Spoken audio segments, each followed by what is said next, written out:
Hey everyone, and welcome to another episode of Hashtag Please Just Start with Scott Greenhut. We are broadcasting live on the End Results Radio Network inside Perimeter Roofing Studio from the Country Inn and Suites by Radisson Hotel in beautiful Stone Mountain, Georgia.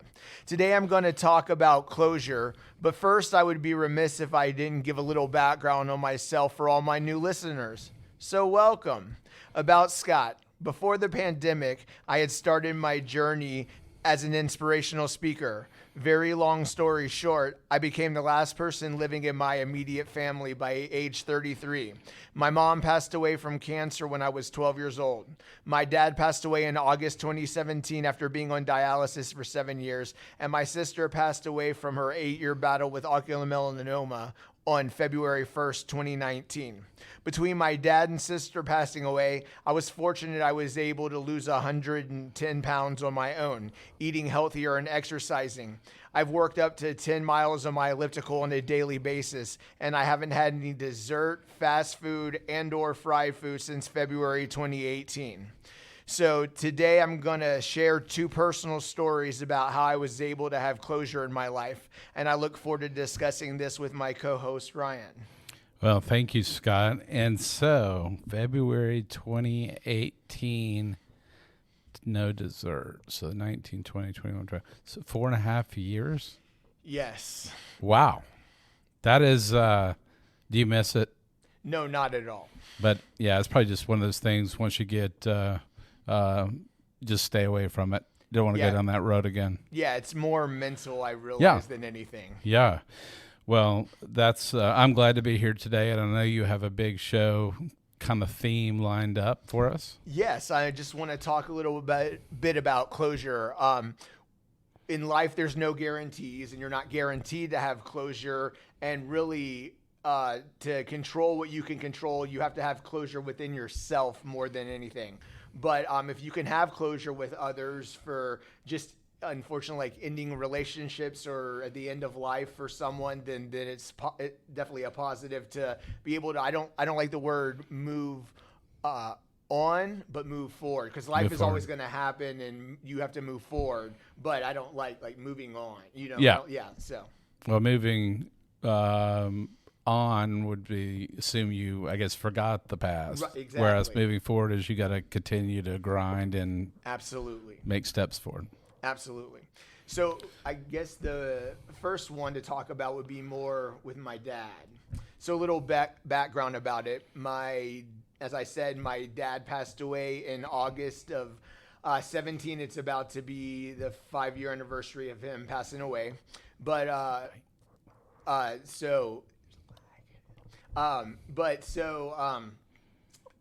let's see, to give a little, I keep saying background because there's, I guess, nuances with it. When my mom passed away when I was 12 years old, between my 6th and 7th grade year, and in the summer in July.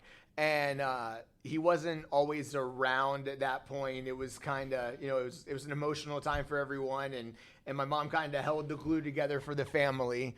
And so he kind of was like, afterwards, he didn't know how to handle himself. My sister was about to be a junior in high school, and I was about to be in 7th grade. And he kind of was like MIA. He wasn't really around. So we didn't always have the best of relationships, just like, that happens. Yeah. And then about 7 months after my mom passed away in February of 99, he sent me to live with my aunt in Florida. He said, "Scott, you're interrupting my dating life." And I'm like, it was really. Did he say my boy? No, we weren't in that. Oh, you weren't there yet? No, my boy at that moment. Okay. But it was really a bad time. My sister and I were getting very close, as close as we ever were. I didn't need my aunt to overtake being a mom. I already just lost my mom. I needed my dad to step up. Sure. Play. And so that just showed it was just a really negative time. So then fast forward, I'll get a little more detail about it, but just fast forward just to show you about the closure. On his last 2 months, I walked him. I'm all about dates. Yeah, dates. And I walked him down the stairs on Sunday, June 11th. of 17 for the last time, going to the hospital. And he never came home again. He was about 59 days because he died August 10th of 2017, 2 months after that. And so on his deathbed before he passed away, he was in hospice his last 6 nights.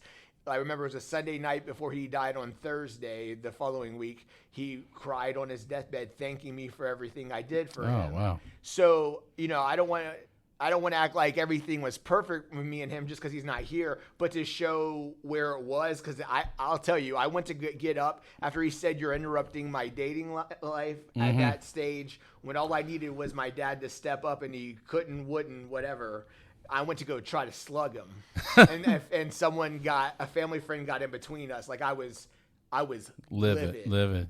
Yeah. That's a positive word to use. Yeah, it was just a really bad. It's the PG. Yeah, PG version. Yeah, maybe 13. But PG-13. But it was just a really bad time. But then really to fast forward, and I will never forget. It was I think it was I said I'll never forget, and I'm like, I think it was August 1st. Then, leading up to deciding to go into hospice, we just had a day like a coming together, just talk about any and everything. And it was like, that's where the closure really was. But the button on the closure was him crying on his deathbed. Like, I didn't have to do something for him every single day, but like some days I just needed to tie his shoes. Sometimes I was just the one person in this world who was there for him. I don't need an award or anything. I'm just being honest. Yeah. Like, out of any human being in the world, I was by his side through him being on dialysis, and he had my back. I had his back.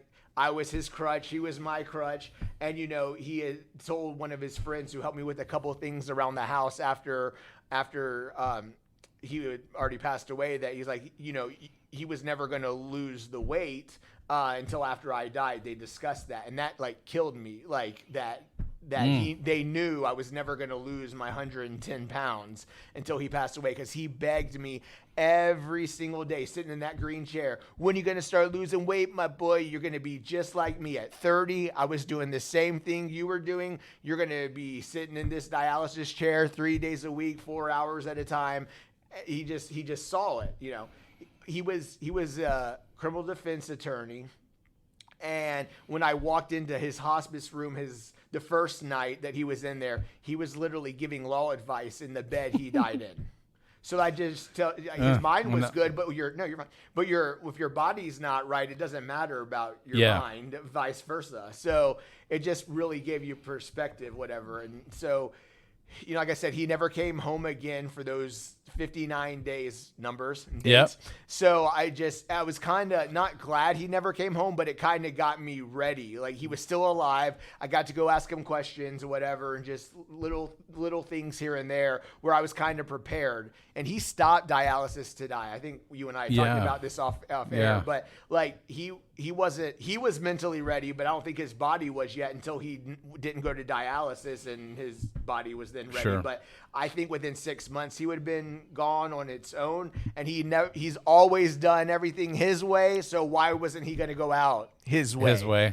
So that's another perspective. Like, just everything kind of happens for a reason. At the time, I didn't want him to do it, but I was like, he's going to do what he wants to do. And, it's not how I would have wanted to go out at that moment, I say, but in perspective, looking back, it was kind of meant to be. And 4 months and a day after he passed away is when I started my journey, and I've never looked back one day. So where are you right now? Switching gears on Elliptical. How many?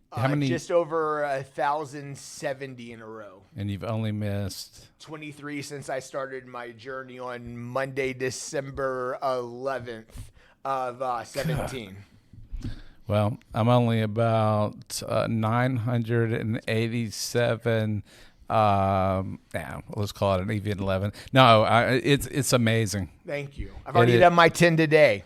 You did your 10 today? Yes, sir. Now that's and the thing I think is impressive. I always want to brag on you, Scott, because you got all the people we say hashtag please just start.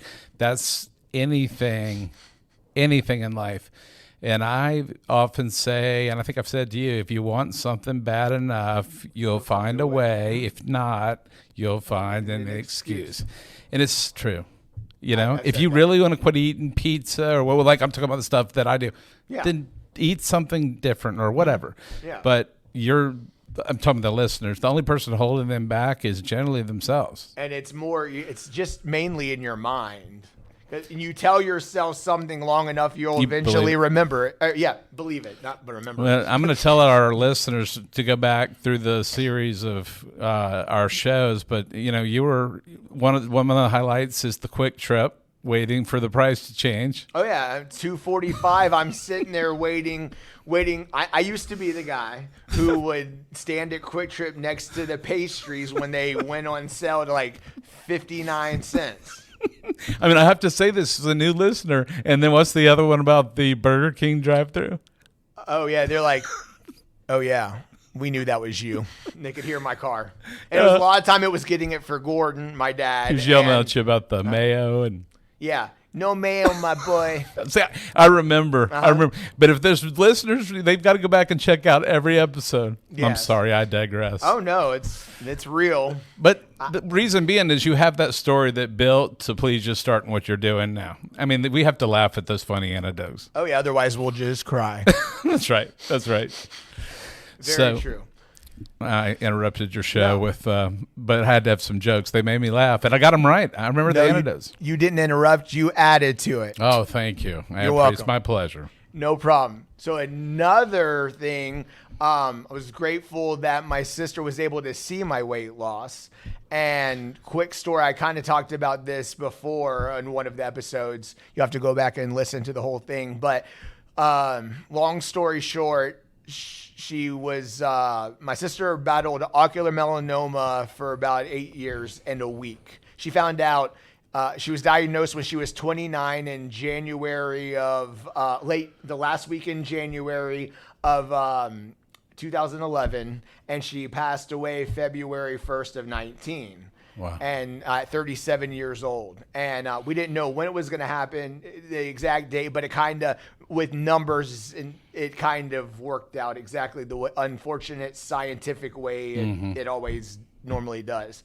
But her, in May of 2018, you know, both of our parents had already passed away at that point. And she was going to one last ditch effort to, she went regularly to Philadelphia for treatment. She lived in New York, near Long Island, and went regularly to a train ride to Philly. But this one time she was having all her cells taken out of her body and like put back in to try to fight the cancer. So she was going to be laying in a bed in the hospital for about a month. Oh, and I want to add in this, I will never judge her, and this is not putting her in a negative light, this story. This is just real life, and it's how we respond to things and everything. So I just want to put that out there because I don't want anyone to be negative thoughts about her just because this wasn't the best situation, but this was real life, and we have to deal with things the way they come to us. So I knew her fiance was going to be there at the very beginning, and I knew if I asked her if I could come, because she always told me when she was going to Philadelphia, her regular treatment, Scott, don't come. I don't want you to come. I was like, I understand. But I knew if I had asked her, can I come to Pittsburgh while you're laying in a bed, she would have said no. So I thought she would maybe, slap on the wrist and I'm going to rest. And when I wake up, we'll talk, whatever. That's not what happened. So I fly up there. My buddy took me to the airport. I was going to spend one night and stay at a hotel literally across the street from the hospital and stay one night and go back home the next day. So I find I'm nervous getting there, but excited because I just wanted to support her. We don't have any parents left, and so I thought it was my brotherly duty to go just show face and show support for her and just let her know that I'm here. So I get there and I tell a nurse, I find a nurse for her room. And I said, I'm her little brother from Atlanta. Oh, she's going to be so excited to see you. I said, well, I don't know about that, but here we go. So she goes, Melissa, you have a visitor. And she's on her stomach in the other corner. And she turns around and she is blinking livid at me. Like, that's a really nice word to use. It's more than PG-13. Wait, Yeah. yes. Right. And so pissed at me, so upset with me. And I knew she wouldn't be thrilled, but I would regret it not going to see her. But I didn't want to upset her. But there is no win situation. Right. So long story short, I go downstairs. I leave the room within 60 seconds. And again, I don't want to put her in a negative light. That's not. But this happened to me. And not once did I judge her, or was I was never upset with her. I was sad that was reality. But I never saw her again. I never saw her again. So I come home and I end up coming home that night. I wait a little while. She goes, no, I don't want to see you, whatever. So she's like, you only think of yourself because this is how I need to deal with this, whatever. So she doesn't talk to me but 4 times before she passes away. Our first time was on my birthday. I looked at my phone at 11 p.m. I was watching TV laying in bed and nothing on my phone. And 11:01 she calls me and we talk for a few minutes. And it was set up for my Fox 5 interview to be the next week. So I had told her that was going to happen. She knew the girl who set that up for me. And so she goes, that's good. She goes, I just didn't want your birthday to go before me wishing you a happy birthday. And we talked for a second. You could tell she was really weak. And then she calls me. I'll never forget this. It was Sunday, December 16th at 6:37 p.m. I just sitting at my computer table and my phone lights up and it says Melissa. And I just start bawling. Because I was waiting for this forever. And she goes, I didn't want to call and upset you. I said, I'm not upset. I'm just a human being. I've been waiting for this. And we talked. She goes, I just didn't know how to handle everything. She took me off all social media too. Blocked me on everything. And she goes, I didn't know another way to handle all this. I wanted you to be prepared, I'm like, well, we already don't have parents, so why don't we have as much time together? I know the inevitability, but why didn't we have as much time together? That's the only thing that made me sad, but I was never mad at her, just really sad. We didn't get that extra 8 months or so. And, she goes, when it happens, that won't, they'll take my body from New York she was buried in Richmond, Virginia. But she goes, that won't be my, that'll just be my shell. That won't be me anymore. She was like, and I'm like, I know, and I'm just bawling. And like, this was closure that I needed. We talked one more time, like 2 more times total. But 2 weeks later, she had called, or another Sunday after that, she had called me one more time in December. I think we talked one time in January. And she, like I said, she died February 1st. But I was walking around my house, and in that computer room, this is a moment in my life until I'm no longer here that I'll always remember. This picking the phone up at 6:37 p.m. on December 16th. And that was the closure I've been waiting for. Because there's no guarantees in life, but you want to, have as much closure as you can, but you need it within yourself. But I'm very fortunate with these 2 stories, as you can tell, that I was able to have it with my dad, from him sending me to live with my aunt when I needed him the most, and I didn't like her, and I don't get along with her to this day, and she won't even listen to this, but I don't like her. And it's sad because it's my mom's sister. But that I can sit here and say that I hate that. That's reality. But she doesn't respect me, and I don't respect her. Sure. And I hate that. But it is. That's what it is. Yeah. Even my grandmother knows. But it's just real. Always gonna keep it real. Gotta keep it real. Got to.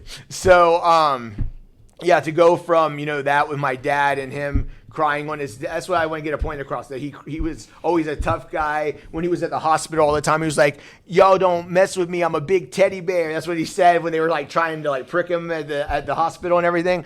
So that he cried on his deathbed. It's not that he cried on his deathbed, but that moment is what really gave me closure, and just having a wide open talk on August 1st that I'll never forget, and his last place before he went to hospice. And then my sister calling me and just having a open dialogue about what's going to happen to her. I knew, but just to be able to have that talk, and that I've been waiting for and thinking in my head for so long. I'm still not mad at her. I'm just sad that was reality and I didn't get those extra 8 months, but nothing you can do about it but do the best you can with what you have.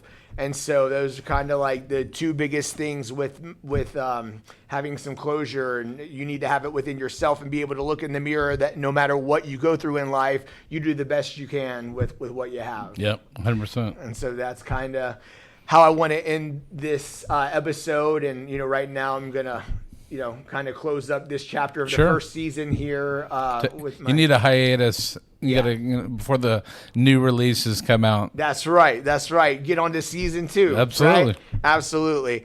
So I just want to thank you for tuning in. Well, first of all, I want to thank Ryan for everything. And my pleasure. And I called you 2 or 3 times to talk myself out of doing this, and you've done great. And I told you had this is the platform, and you've stuck with it. And I think it's good to take a couple months to rethink, what's next. But you've done a great job. My pleasure. Thank you very much. I appreciate it.